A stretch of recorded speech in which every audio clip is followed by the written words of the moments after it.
This is the last talk, so cheer up.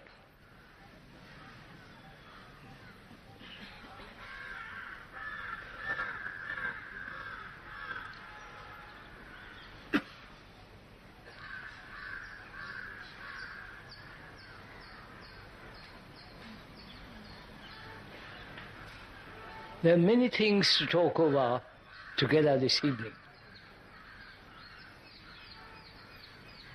And I hope we shall have time for it.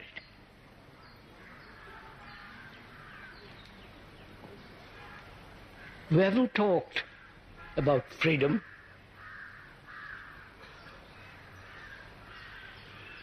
about the whole sensory activity which is centered in the brain. We have not talked about the ending of fear and the pursuing of pleasure and the ending of sorrow, and what it is, that world which has been so spoiled, love, and also a mind that's religious, death, and again that much abused word, meditation. We've got a lot of ground to cover. And I hope we can do it by all of us thinking over, talking over together,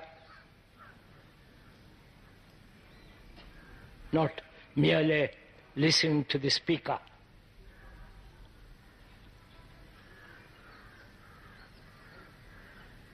We began by saying yesterday also in the previous talks that there must be freedom from the known. And we're going to inquire together first, what do we mean by freedom? Whether man really wants freedom at all.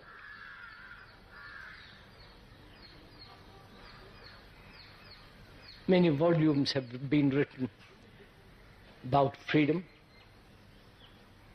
various revolutions that have been started to bring about freedom to man, ending up in terrible bureaucracy, and so on.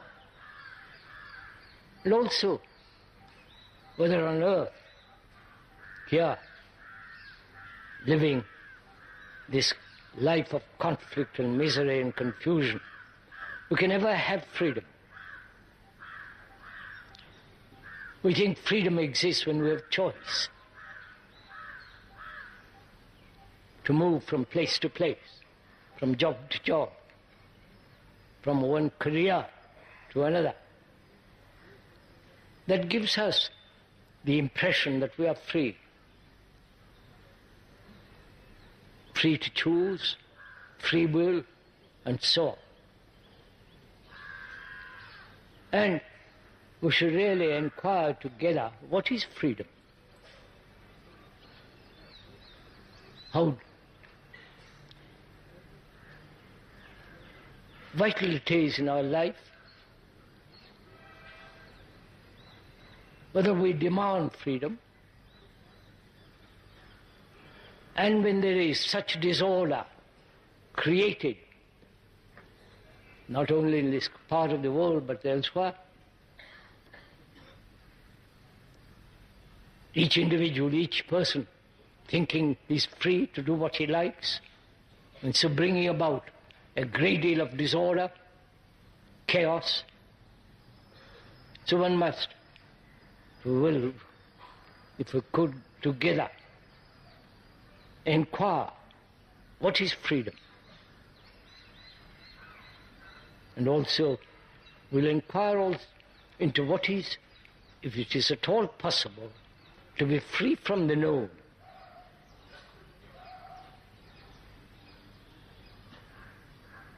Is freedom associated with a restriction, with a bondage, with a concept with suffering? Is there a freedom totally independent, not associated with any cause or with any motive? Is there a freedom that is so complete, total? We only know freedom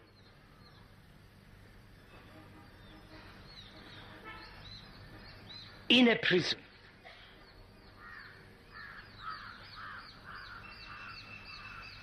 Being imprisoned in a family with all the troubles of family,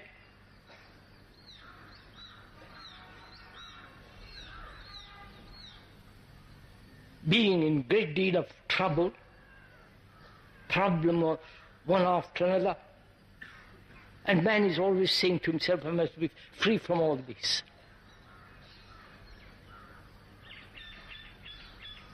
So his idea of freedom is from something,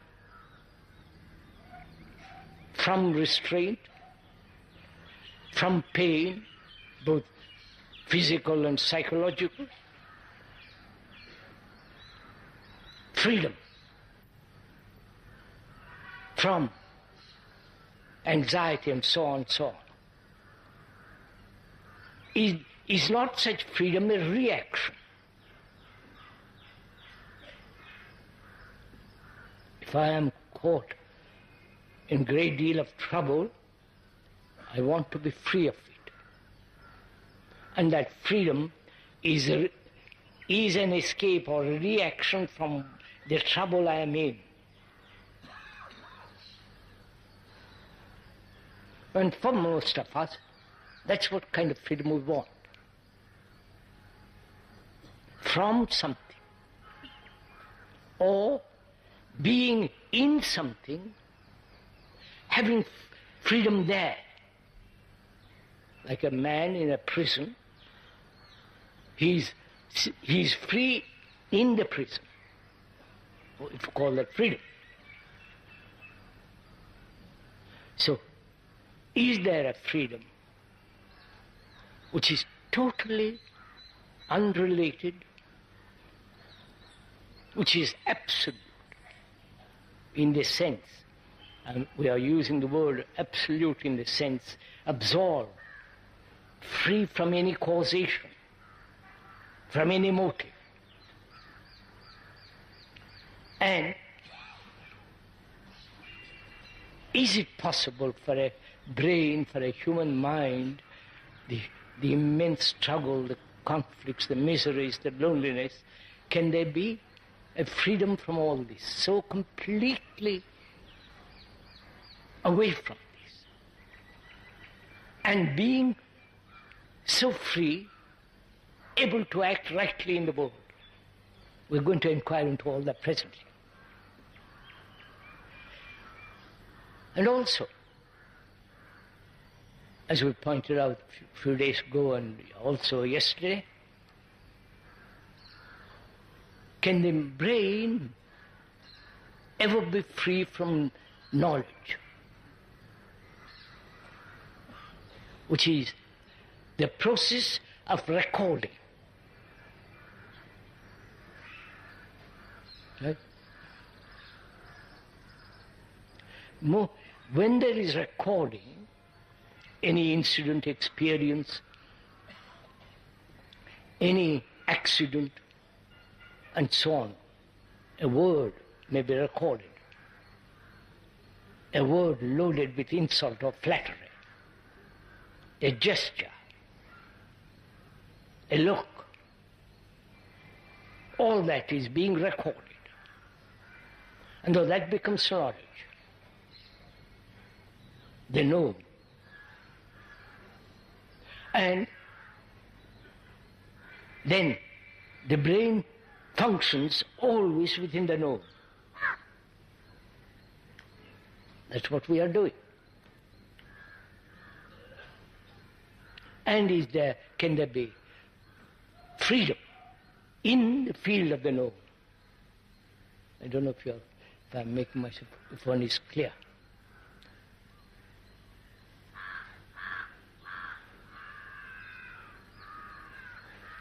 To go on with all this?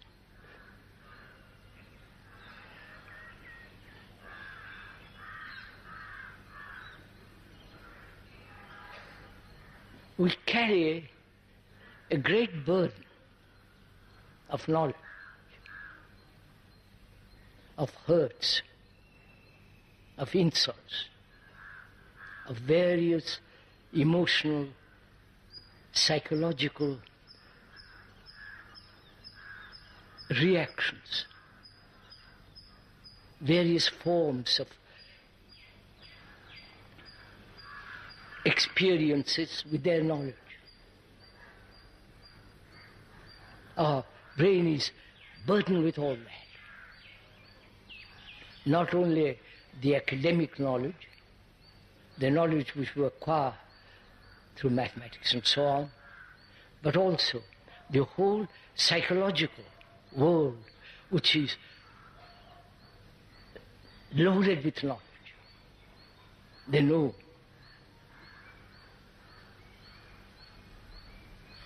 And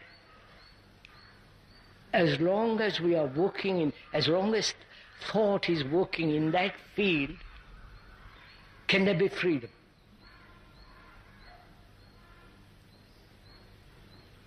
And is freedom from the known?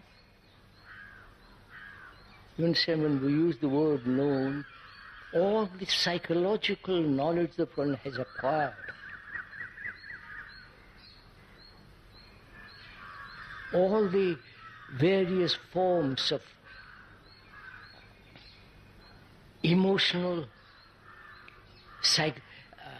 intellectual gatherings which have become our knowledge, stored up in the brain. And as long as our action is limited to that, can there ever be freedom? I don't know if we are conveying on this at all.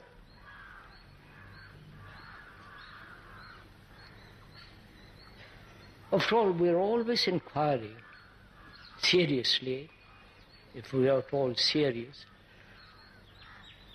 whether the past, which is the accumulated knowledge of mankind, which guides us, shapes us, which brings about action that's always limited. And therefore, being limited, such action will invariably cause conflict, misery, confusion, and so on. One is always asking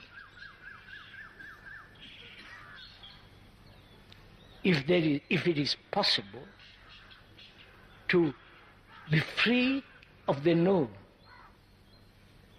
both the psychological known and the gatherings that one has accumulated through experience.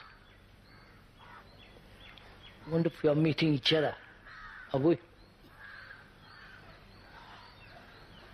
Please, as we said from the beginning of these talks,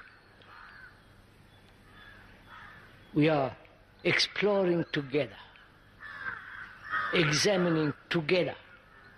This is real cooperation in which there is no instruction, in which there is no passing of information, ideas. We are both of us looking into the problem, which is, can the brain ever be free from the known?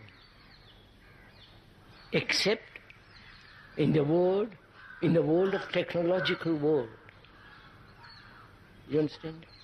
That is, the knowledge how to read and write, how to speak a language.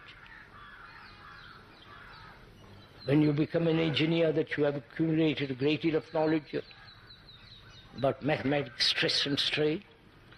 If you are a physicist, you have acquired knowledge through 200 or 300 years of experimentation, hypothesis, and so on. There, you need knowledge.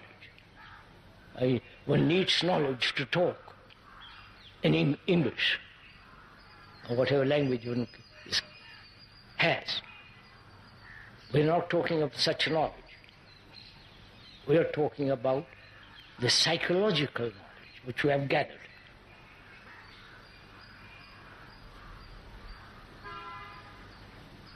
Can the brain ever be free of that? If it is not, we're always living in a very, very, very narrow circle. Our actions will invariably be limited, fragmented. Our actions will never be whole.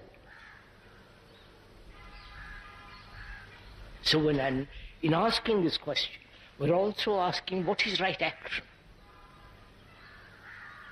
Is there right action ever? Or must action always be limited? When we use the word right, one means whole, complete, not fragmented. That is, an action that is whole.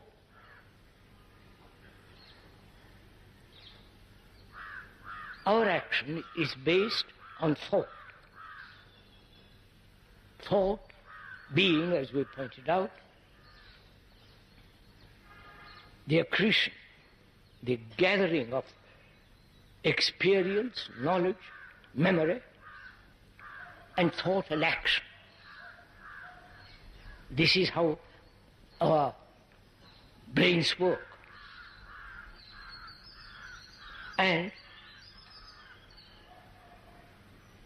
thought being limited, because knowledge is always limited, such action, born of thought, must always be incomplete, therefore fragmentary, and bringing about division, conflict. Right?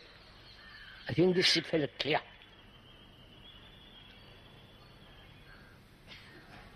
Then what is right action? An action which is right under all circumstances, whether it's in the narrow limitations of a family,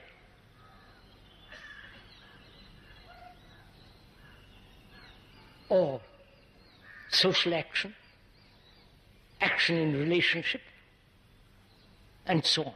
What is right action? Can that right action take place when there is the operation of thought? As we pointed out, I'm going to a little bit.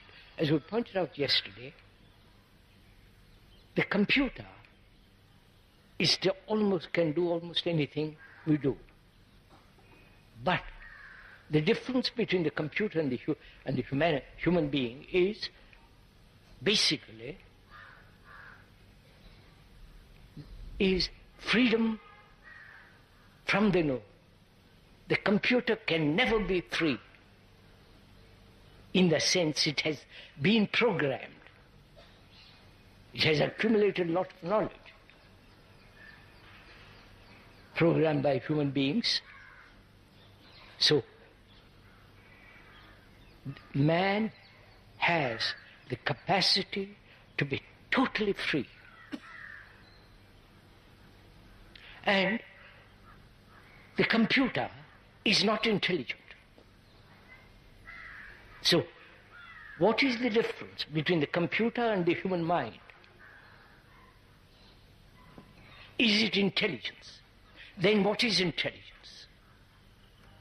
You following on this? What is intelligence? Is intelligence the capacity of the intellect which can discern, reason, logically or not logically, objectively, perhaps occasionally sanely? Is intellect, has the intellect capacity of intelligence? Or is intelligence something entirely different? Following on?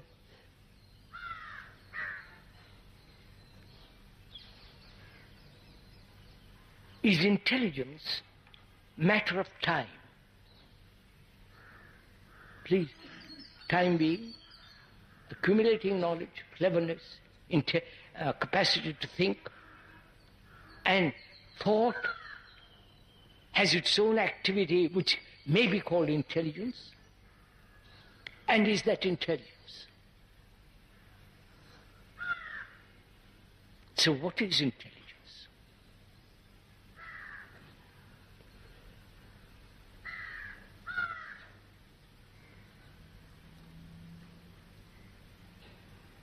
Are we waiting for the speaker to tell you?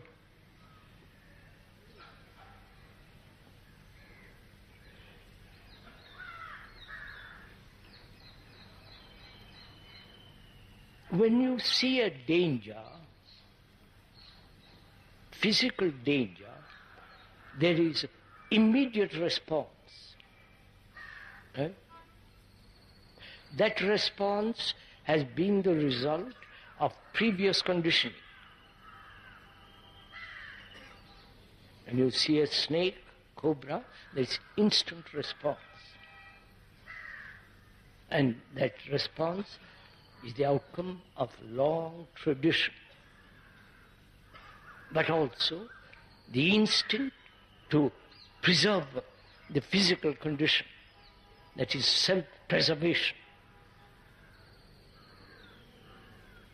That can also be called intelligence.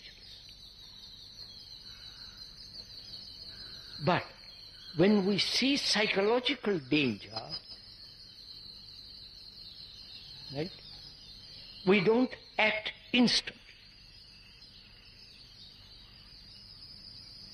For example, attachment, as we pointed out on several occasions, is corruption. Attachment to belief, to an idea, to a concept, to a conclusion. Attachment to a particular deity, attachment to husband, wife, child, attachment. One sees the danger of it. If one is alert, awake, see the what are the consequences of attachment. And yet we go on. We can explain, argue, investigate, analyze.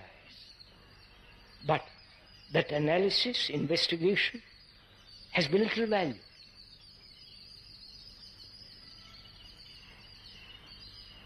So why is it the human brain does not act instantly and reject attachment altogether? You follow? The physical danger and psychological danger. Is that not lack of intelligence? I don't know if I'm following my... So, perception of psychological conflicts brought about through selfishness, see the danger of it, See what it does in our personal as well as public relationship. See what is happening in the world. See the consequences of all that. And yet we don't stop it. Is that a state of neuroticism? And therefore it is not intelligent.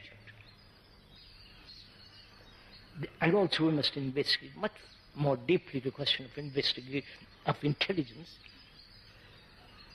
As we said, the computer can do almost anything that we do. And what is the difference between the computer and our brain? Then one is asking, what is intelligence? If intelligence is immediate perception of danger and action,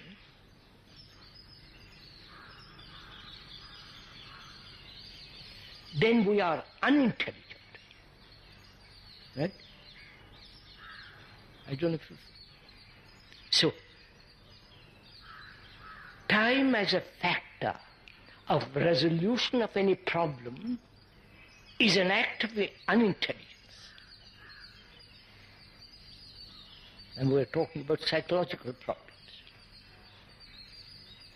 Our minds, our brain is trained to solving mechanical problems. It hasn't faced the problem of our daily living and resolving it. Like conflict. Not only within ourselves, but around us. We see the consequences of conflict, ultimately leading to war, and yet we don't act. But therefore, perception, which is seeing, comprehension of the whole movement of attachment, for example, and seeing the danger of it and ending it instantly. Such action is intelligence. Right? So, our psychological structure, which is far more important than the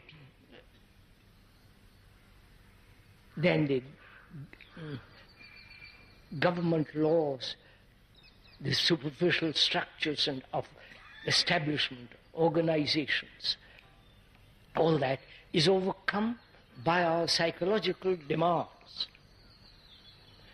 So,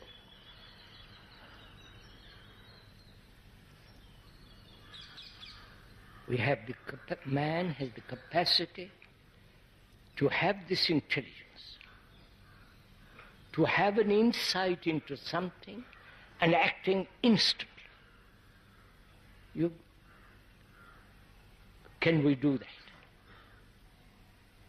that? Is it possible for us to do that? Right? Which means you see the nature of fear, how fear arises. Shall we go into that?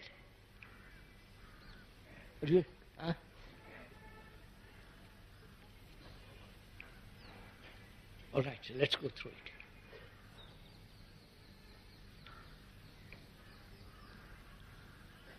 it. In analyzing, I won't use that word.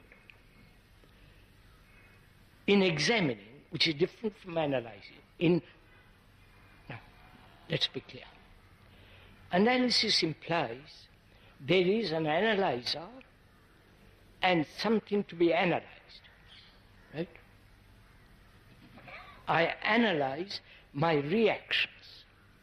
I analyze why I get hurt, which means the analyzer is different from that which he is analyzing. We are not analyzing. We are merely observing, which is entirely different. Observing the movement of fear. Please, we are not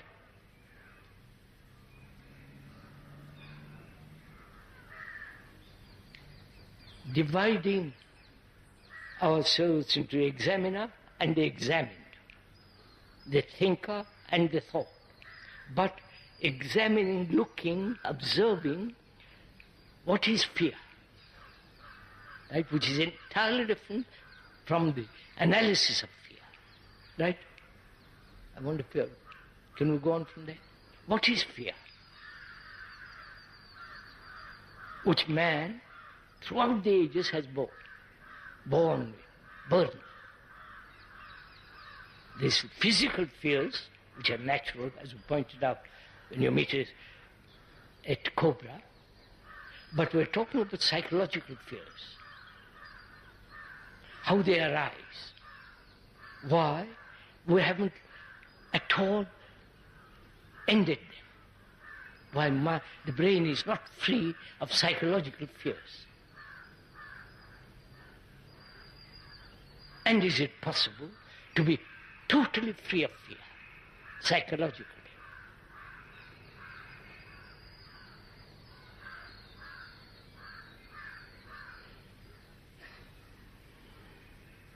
Is fear a movement of time?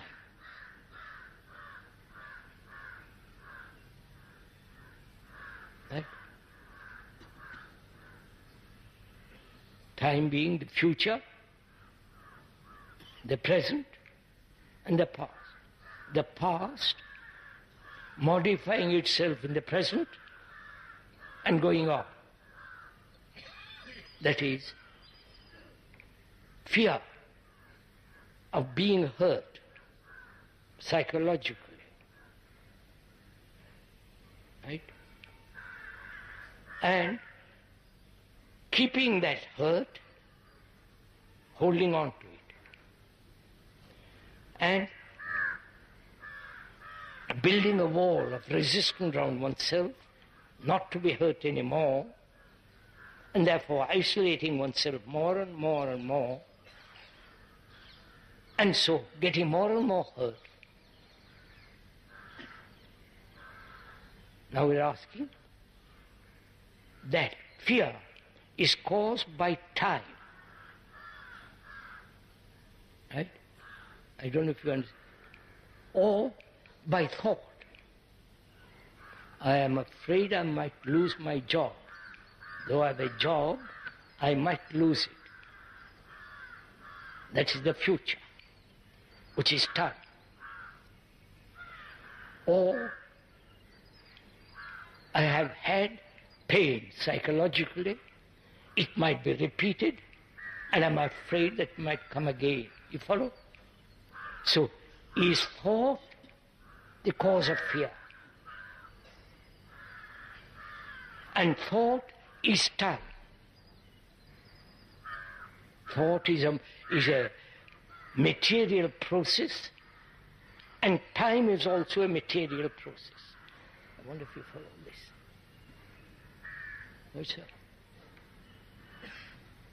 So, if thought is the movement of fear, then the problem is, can thought end or not record the hurt? You understand? I wonder. Right, sir?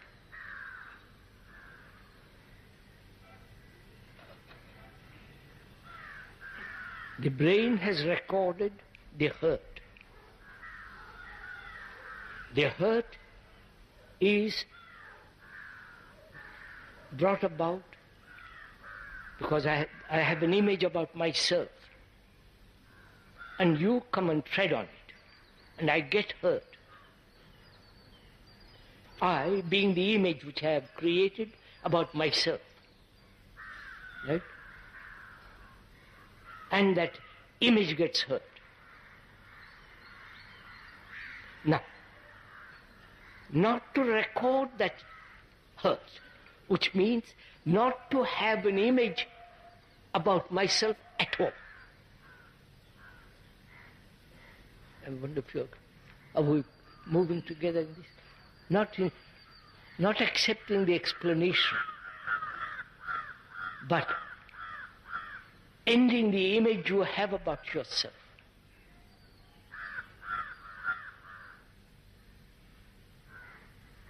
Right? So, fear is a movement of thought as time. It is not how to stop thought, but it is rather not to record. I wonder, is that possible?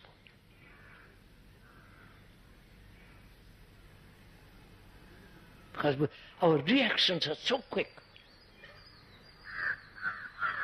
You call somebody an idiot, there is immediate response from him.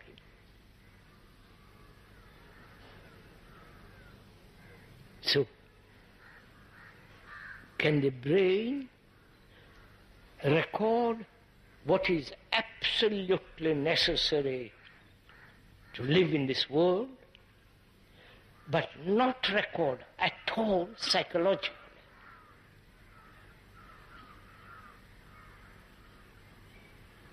You understand Please understand the question first.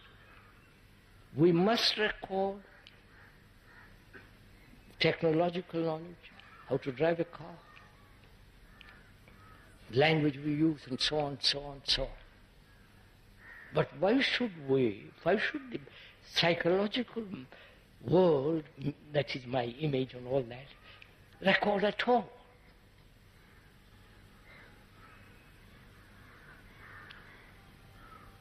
If we see the importance or the necessity or the danger of recording, and you don't act on that danger, you are either neurotic or totally unintelligent.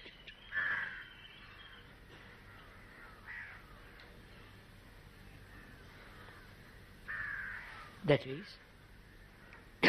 most of us are vain, proud about some footling thing or other, about our knowledge, our position, our capacity to argue. Pride of possession. Now, can that pride, which creates such extraordinary conflict between people, a form of ruthlessness, can that end? Which doesn't mean that we cultivate humility. You cannot cultivate humility. If you do, that is vanity.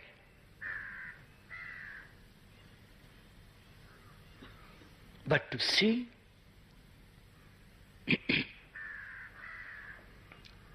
that pride, the sense of, what pride is, you don't have to go into it. You see all the implications of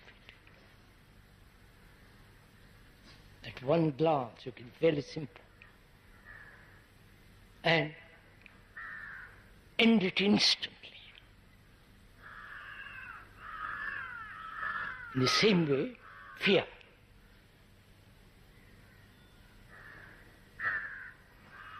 So the brain is the psychological structure which is centered in the brain through sensations.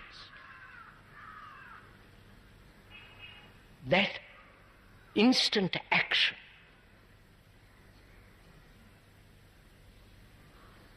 frees the brain from the continuance of fear. I don't know if you're following all this. Are we meeting each other? Are we? Now wait a minute. We can test this out. Are you free of fear? Fear of public opinion? Fear of your parents? Fear of your father, your husband, wife? Fear of so many things.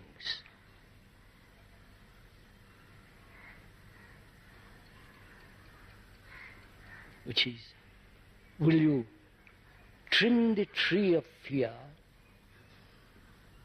or go to the very root of fear? Fear of not following a guru. You understand?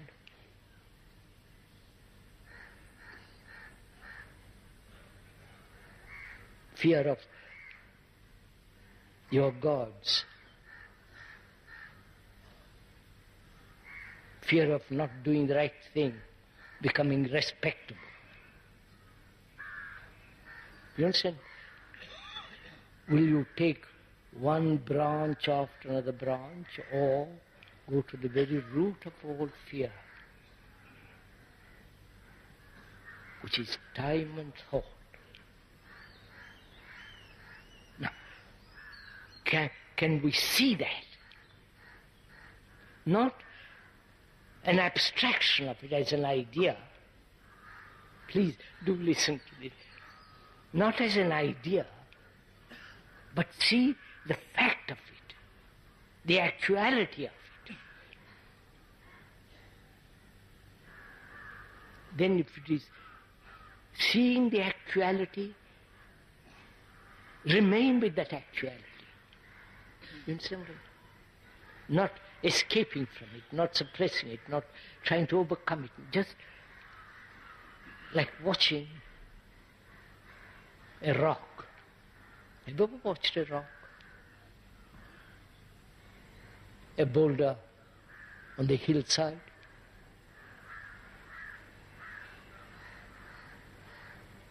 It doesn't move. But though it does its own vitality and so on, that's a different matter. It doesn't move. So in that same way, watch, observe the whole movement of fear, watch it without any sense of deviation. Then one will find that fear goes away completely, psychologically. Or, put it on the other way,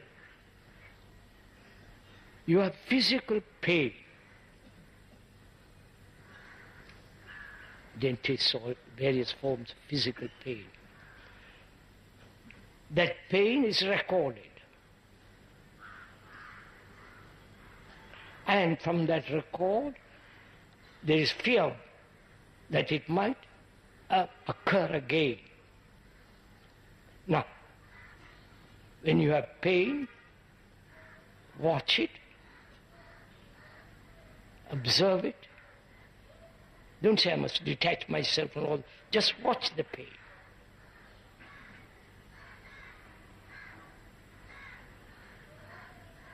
And as you watch it, you alert. You have to understand, not just say I'm awful pain, all the rest of it. Watch pain.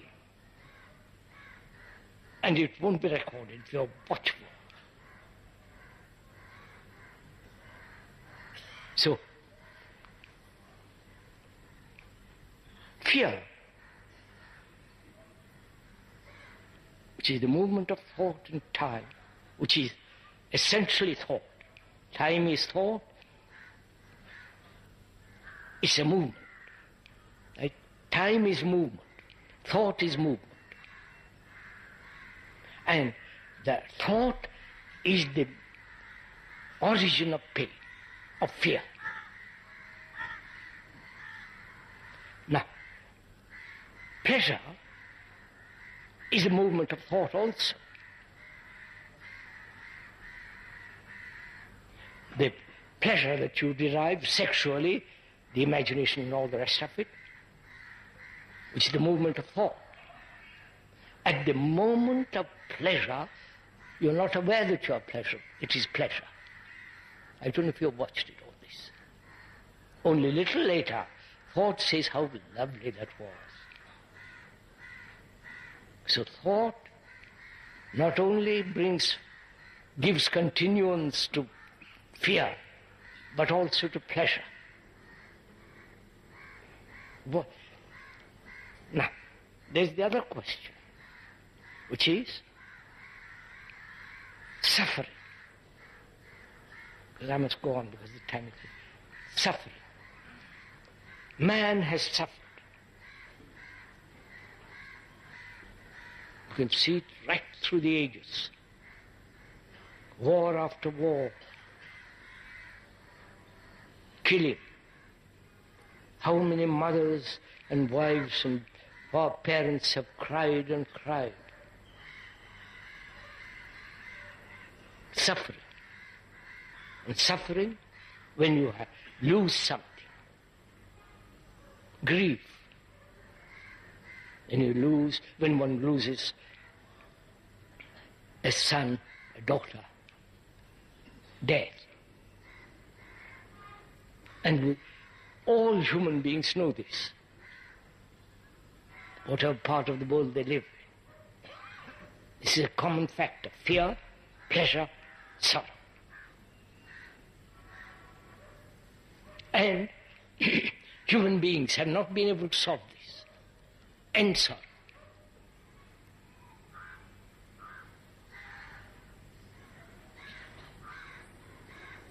What is sorrow? Why do human beings go through tortures?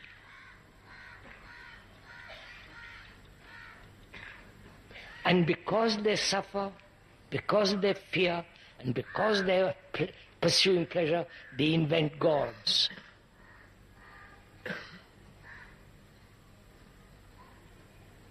Right?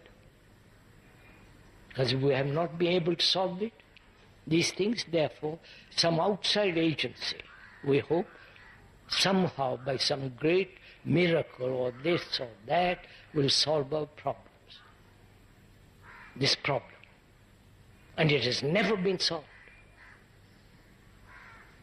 Because the gods we have created the gods in our image. Not God hasn't created in his image, us. If he has, he's a pretty poor God. No, don't laugh, sir. You're going to your temple next week. Fast for 40 days to go to some hill.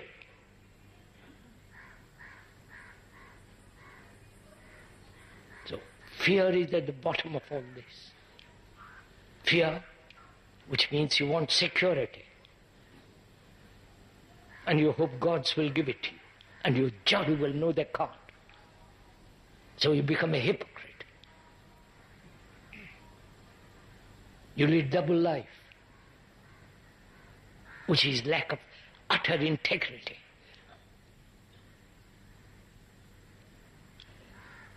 So, what is suffering?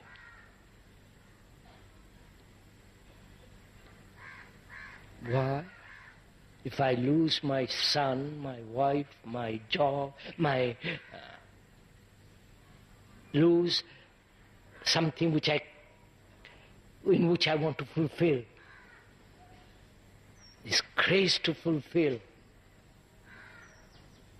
Fulfill what? Your desires, your ambitions. Right? So, when we talk about grief, why do human beings, we human beings who are the representative of all mankind, we went into that. We are mankind. We are not individuals. We talked about it the other day. Why? We have carried this burden.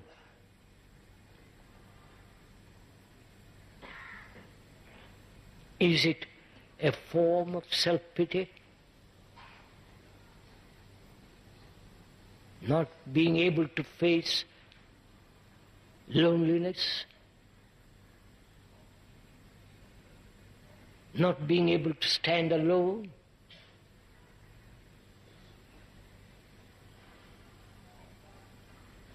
not having the capacity to look at things clearly and not get emotional about everything that we do. You understand? I lose my son, my brother, and I shed tears. Why? I'm attached to my son.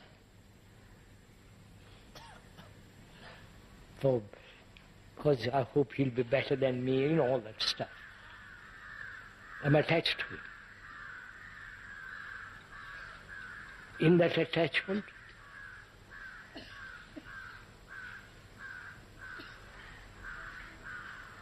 I've found comfort.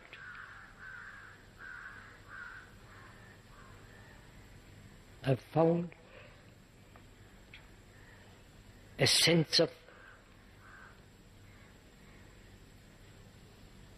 deep relationship. I've found a sense of not being isolated. But I am isolated. So I'm trying to escape from that isolation, that desperate loneliness. I can give many, many reasons for sorrow.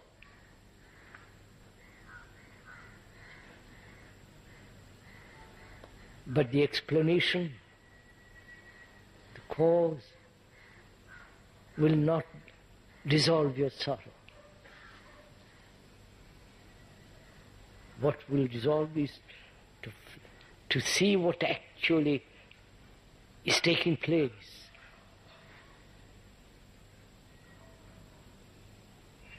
Not intellectually, not verbally, but with your heart look at things.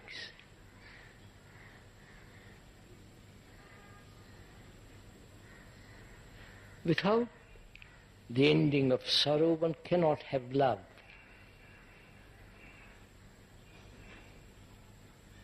Love is not pleasure. Love is not desire.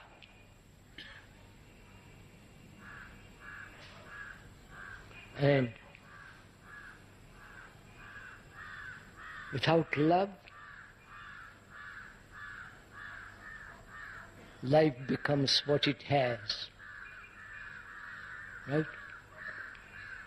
Then you will say, how am I to cultivate love? Or how am I to have that?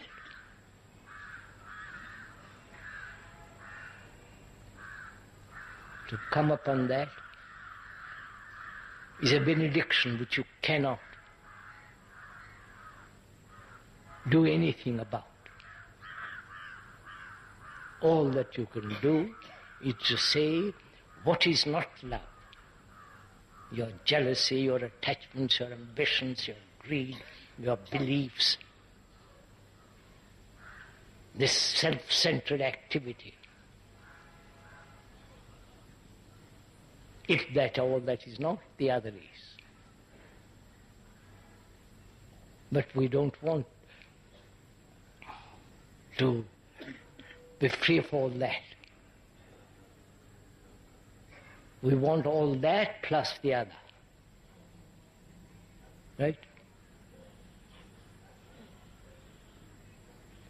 And another question is death.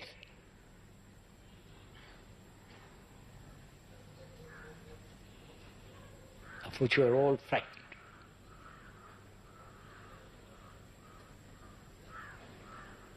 This is really a very important question to go into. Whether we're young or old. What is death? Is there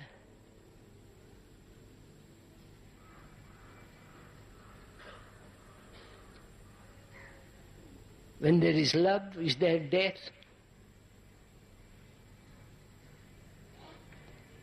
Find out, sirs.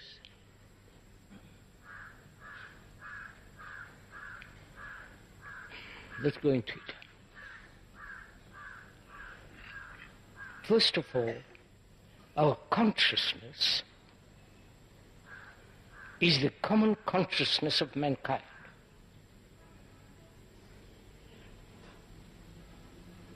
Our consciousness is our beliefs, our dogmas, our superstitions, our pains, our sorrows, our fears, our gods, all the things that we have accumulated as knowledge, the experiences, the agony,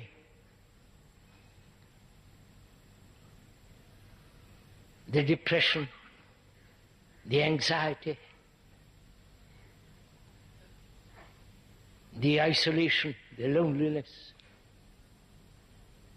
the sense of deep sorrow, not only personal sorrow, but the sorrow of mankind. War after war, war after war.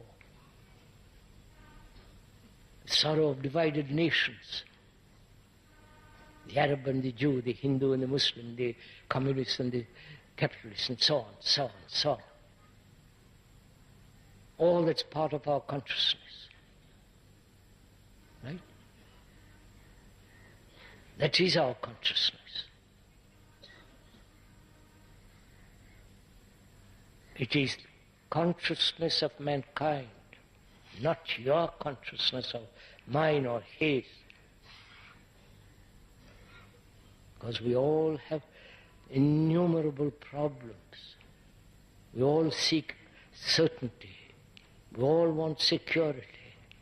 A place where we can be psychologically safe, undisturbed. This is the common lot of mankind, whether they live in Russia, China, America, or here.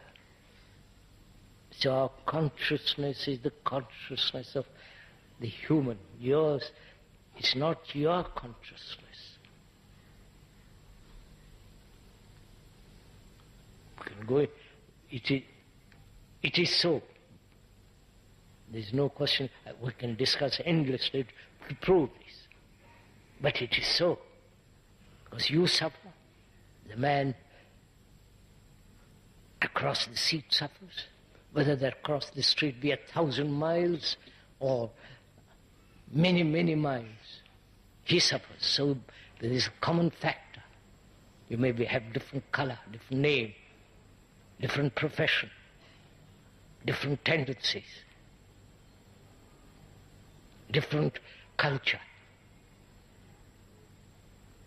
Here, your genes have inherited certain things, but basically this is what we are. And then, what is it to die? You understand my question?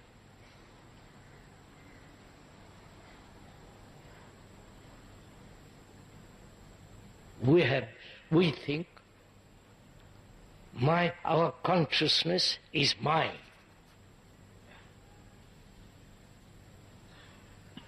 Because the brain has been conditioned to think as though I was separate from everybody.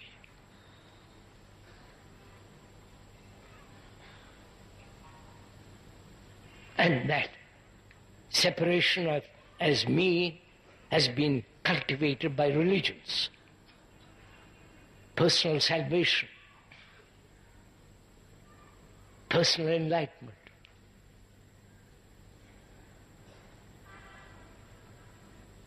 The Christian world, the Hindu world, everywhere this goes on.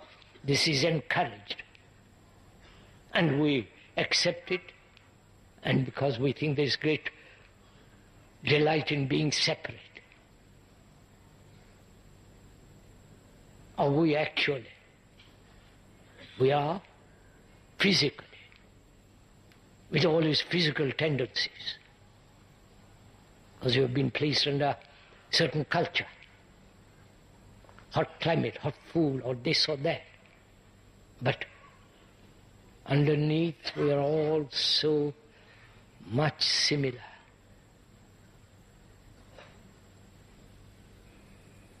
And when we say, what happens to me when I die?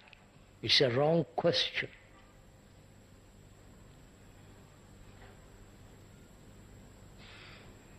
And because we think that we are individuals, that is the question which put. What will happen to me when I die? And so, you want comfort in a belief of reincarnation or this or that. So, but when you see the fact that we are so alike, deeply, with so little affection, care, compassion,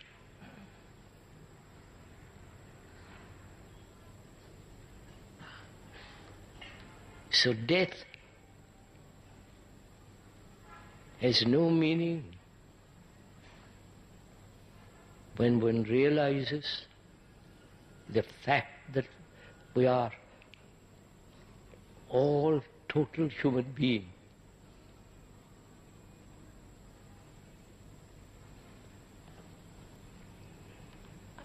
When I have time to go into this much more deeply, that's enough for the time. The other question is meditation.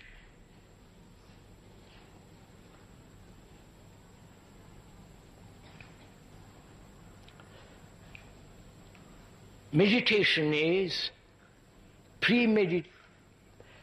unpremeditated art. Have you got it?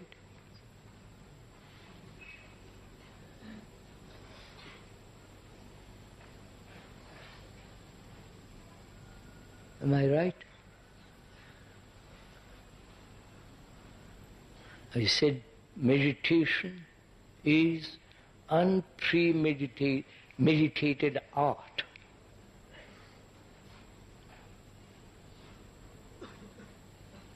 You can't prepare for meditation.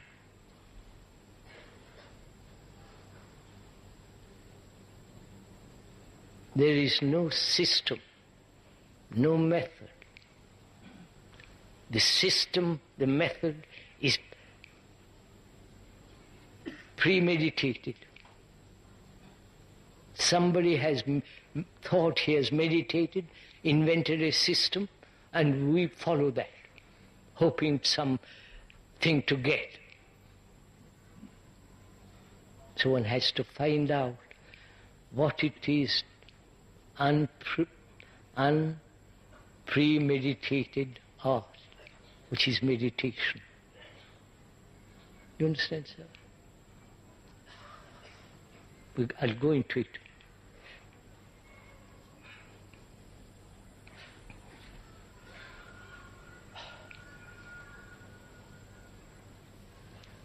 First of all, we can banish all the systems, all the methods, the postures, the breathing, forcing the mind, thought to control, and so on, so on. The controller is the controlled. Right? Thought creates the controller, and then the controller says, I must control thought in order to meditate, or rather, to meditate, which is so obviously silly.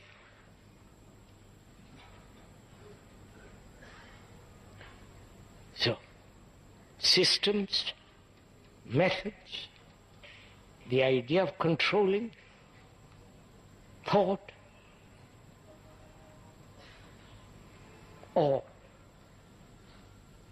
thought identifying itself with something, a picture, an image, a symbol, and concentrating on that. I don't know if you're following all this. And there's this nonsensical transcendental meditation, which is really a glorified racket, money-making racket. I know you won't like some of you who probably have done this. You pay to your somebody 10 rupees or 10,000 rupees, and if you get it straight from the horse's mouth, you pay all your income. And he gives you a mantra.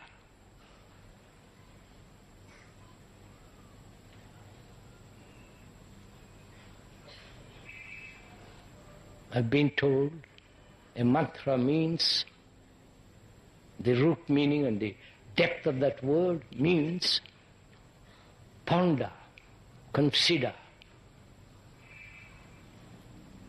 meditate upon not becoming, and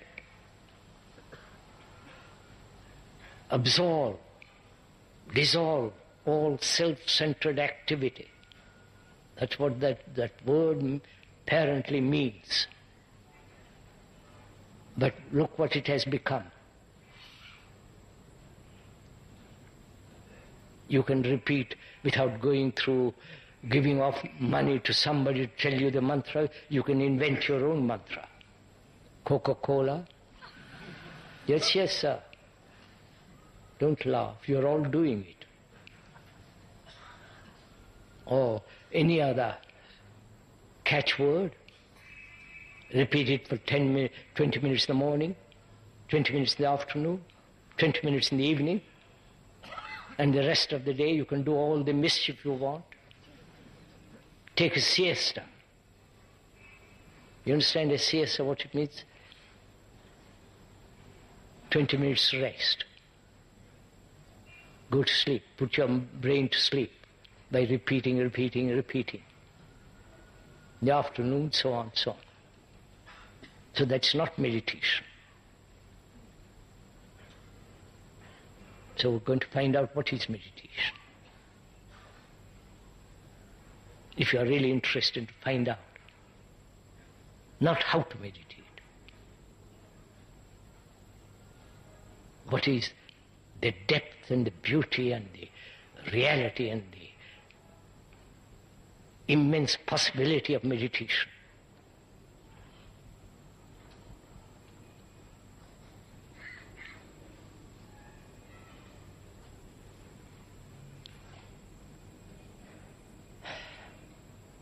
The word means ponder,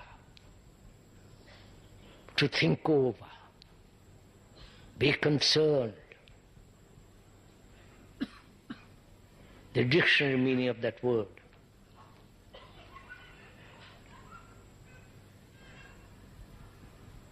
But the word is not the thing, right? The word meditation is not meditation. And why should one meditate at all?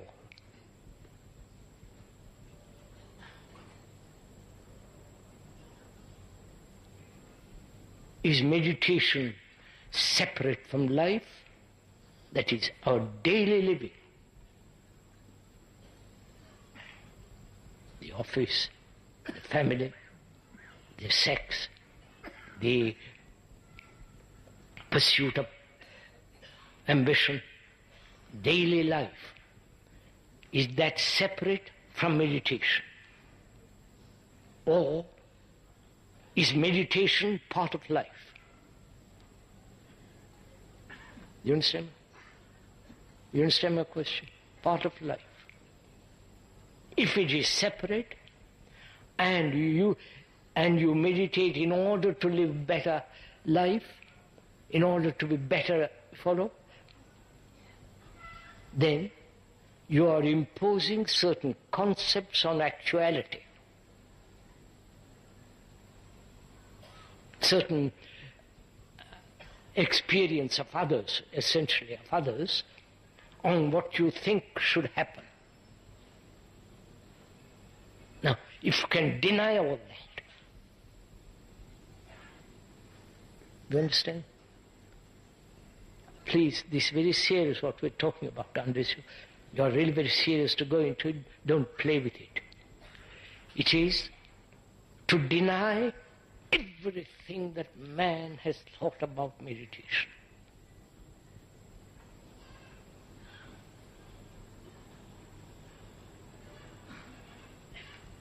About silence,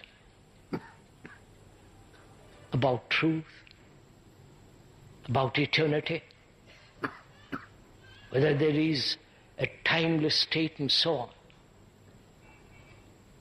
To be free of other people's knowledge completely.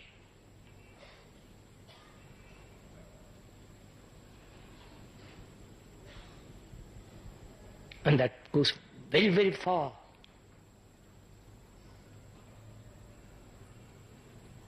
That is, to deny your gods, your sacred books, your tradition, your beliefs, everything wiped away, because you understand they are the result of thought.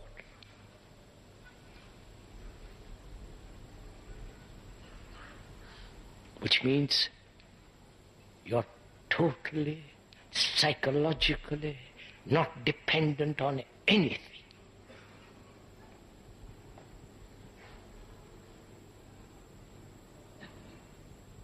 Which means you are free of fear.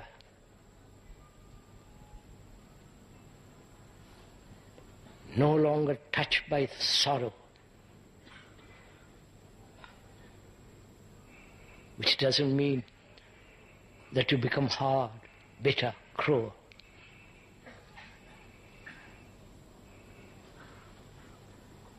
And without love and compassion, there's no meditation.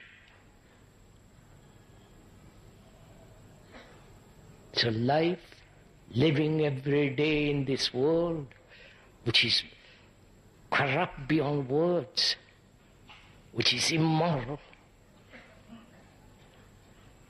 destructive, without a sense, lack of integrity, living in this world, surrounded by all this.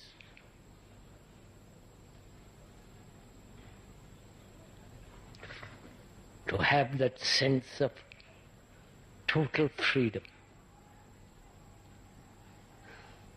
which is absolute freedom. Because you have denied everything that man has thought out,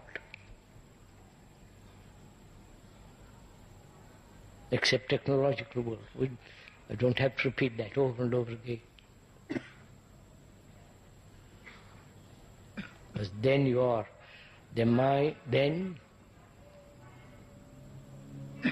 you enter into quite a different dimension, which is the mind. Not you enter, there is the mind.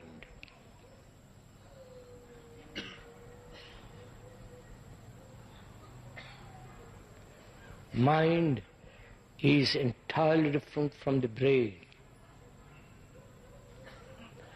And that mind cannot be understood or known or perceived unless the brain, with all its sensory responses, is understood. That is, to see something, say the seed, the sea, the sheet of water, or anything of nature, with all your senses, with all your senses, not merely with your eyes or hear one thing, with all your senses. When you perceive with all your senses, there is no recording. There is no I. It's only when we perceive something partially, then the partial thing creates the me which is partial. So, when the brain is totally free from all accumulated psychological knowledge, then there is the mind.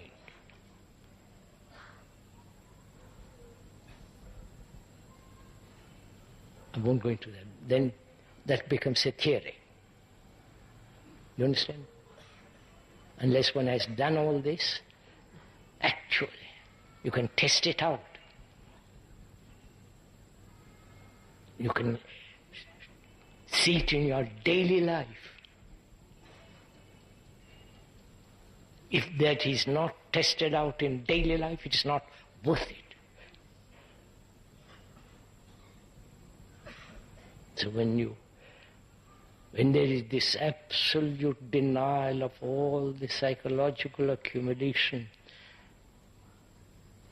then the mind, when the brain becomes very quiet,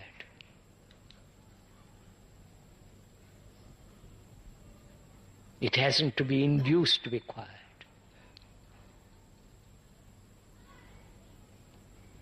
Then illumination is not an experience.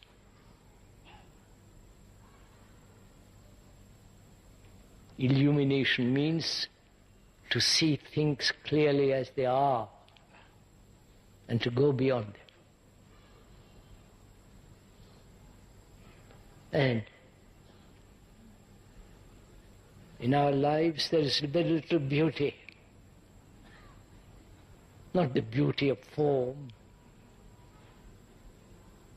actual beauty in our life.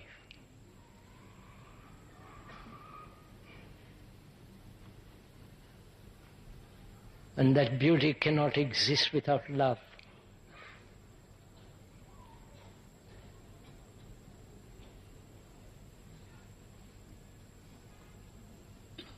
And when there is love and compassion, it has its own intelligence. That intelligence acts, which is whole, which is right action. All this is meditation.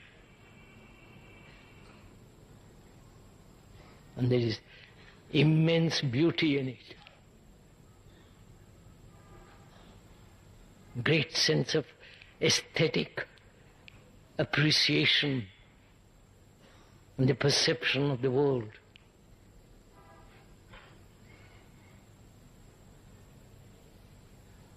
And in that there is great benediction, not from your gods,